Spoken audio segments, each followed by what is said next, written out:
భారత క్రికెట్ జట్టు ప్రధాన కోచ్గా గౌతమ్ గంభీర్ బాధ్యతలు చేపట్టినప్పటి నుంచి అతని వ్యూహాల గురించి చర్చలు ఊపందుకున్నాయి. అతని కోచింగ్లో జట్టు విజయాలు సాధించుకున్నప్పటికీ కొందరు విశ్లేషకులు గంభీర్ భారత మాజీ కెప్టెన్ ఎంఎస్ ధోని ఫార్ములాను అనుసరిస్తున్నారని అభిప్రాయపడుతున్నారు. ధోని కెప్టెన్సీ వరల్డ్ క్రికెట్లో ఒక బెంచ్ మార్క్గా నిలిచిపోయింది. ధోని తన కెప్టెన్సీలో ఆటగాళ్ల సామర్థ్యాలను గుర్తించి వారికి పూర్తి స్వేచ్ఛను ఇస్తూ ప్రోత్సహించడం జరిగేది. ఒత్తిడి సమయంలో ప్రశాంతంగా నిర్ణయాలు తీసుకోవడంలో ప్రసిద్ధి చెందాడు. గంభీర్ కూడా ఇలాంటి విధానాన్ని అవలంబిస్తున్నట్లు కనిపిస్తోంది. అతను యువ ఆటగాళ్లకు అవకాశాలు కల్పించడం, వారి న్యాచురల్ ఆటలు ఆడేలా వీలు కల్పించడంపై దృష్టి సారిస్తున్నాడు. శ్రీలంక పర్యటనలో యువ ఆటగాళ్లను ప్రోత్సహించడం, వారికి స్వేచ్ఛను ఇవ్వడం ద్వారా జట్టు సక్సెస్ సాధించింది. ఈ విధానం ధోని గతంలో ఫాలో అయిన ఫార్ములానే.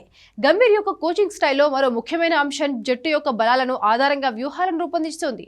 ధోని ఎలాగైతే పరిస్థితులకు అనుగుణంగా ఆటగాళ్లను ఎంచుకొని వారి పాత్రలను డిజైన్ చేశాడో గంభీర్ కూడా అదే విధంగా ఆటగాళ్ల సామర్థ్యాలను విశ్లేషించి జట్టు కూర్చును రూపొందిస్తున్నాడు.